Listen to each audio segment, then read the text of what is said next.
Il y a des signatures qui passent inaperçues et d'autres qui déclenchent l'alarme. Celle du 9 mai dernier entre ILECAM et l'ONU fait partie de la seconde catégorie, signée dans le calme mais révélée dans le bruit. Elle vient d'ouvrir une séquence électrique à quelques semaines d'une élection présidentielle sous haute tension. Maurice Kamto est monté au front. Et ce que son parti dénonce, ce n'est pas un simple accord, c'est une tentative de maquillage politique à l'international.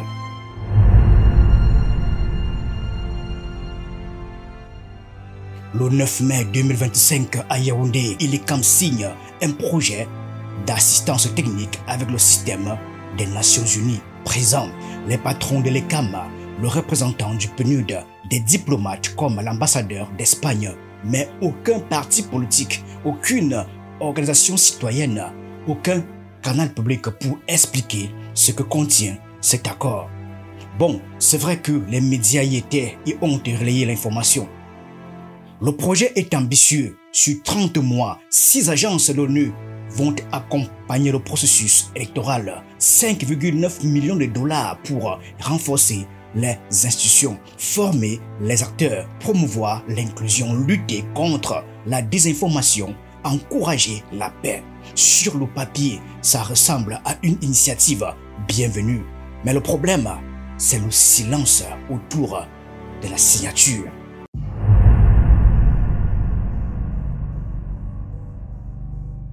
Le 14 mai, 5 jours après l'accord, le MRC publie une déclaration qui pousse à s'interroger et accuse exclusion des partis, opacité du processus, absence totale de communication. Le parti de Maurice Kamto va plus loin. Il parle de, je cite, caution internationale à un régime qu'il juge répressif.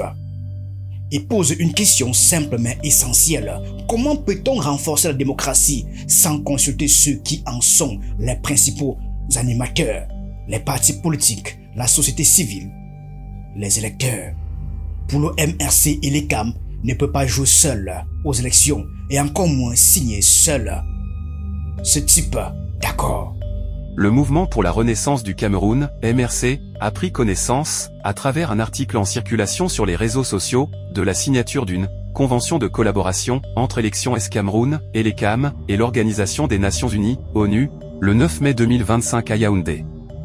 Cette convention viserait à optimiser les élections au Cameroun, dans une démarche visant à renforcer la transparence et l'inclusivité du processus électoral. Le MRC déplore et dénonce la mise à l'écart des partis politiques, acteurs majeurs du processus électoral, de la préparation et de la signature d'une telle convention.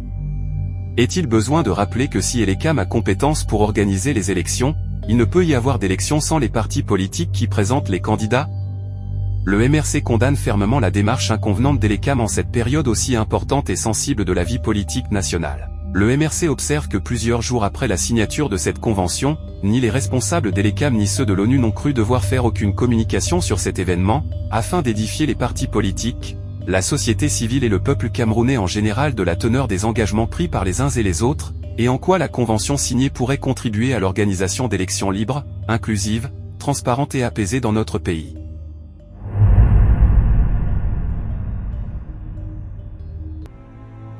Ce n'est pas un détail. Le Cameroun va entrer dans une période électorale et la machine électorale n'a toujours pas été réformée.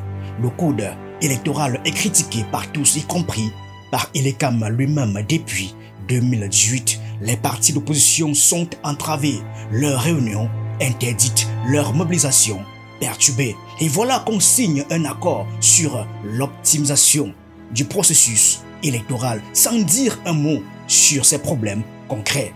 Le MRC rappelle que la liste électorale nationale n'a pas été publiée en violation de la loi, que les fraudes de 2018 n'ont jamais été traitées et que l'ONU est pourtant bien au courant via les rencontres du MRC avec le PNUD et le Haut Commissariat aux droits de l'homme. Nous ignorons donc toujours tout du contenu de cette convention qui s'appliquera pourtant au cours de l'élection présidentielle à venir dont la période de convocation du corps électoral s'ouvrira dans quelques semaines. Cette convention est signée dans un contexte marqué par le refus obstiné du pouvoir en place et d'ILECAM d'apporter la moindre solution aux sérieux problèmes posés par le processus électoral en cours, soulevés par le MRC, d'autres partis politiques et plusieurs organisations et personnalités de la société civile. Il s'agit notamment du refus méprisant de la réforme du code électoral dont Elekam lui-même a reconnu la nécessité à la suite de l'élection présidentielle de 2018, du refus par Elekam de respecter le code électoral en vigueur dont il viole allègrement et obstinément les dispositions, comme l'illustre de façon emblématique la non-publication de la liste électorale nationale par le directeur général des élections, en violation manifeste et assumée de l'article 80 de la loi électorale. Tout ceci intervient dans un contexte de répression des libertés publiques, notamment à travers l'interdiction ou la perturbation systématique des réunions et manifestations des partis politiques de l'opposition. L'ONU est pleinement informée de cette situation, car le MRC s'est toujours fait le devoir de porter à sa connaissance ces actes de répression et autres entraves à la démocratie. Au cours des derniers mois, nous l'avons notamment rappelé lors d'une réunion tenue avec une mission du PNUD, le 10 juillet 2024 à Yaoundé, puis lors d'une rencontre avec le Haut-Commissaire aux droits de l'homme, le 7 août 2024 à Yaoundé.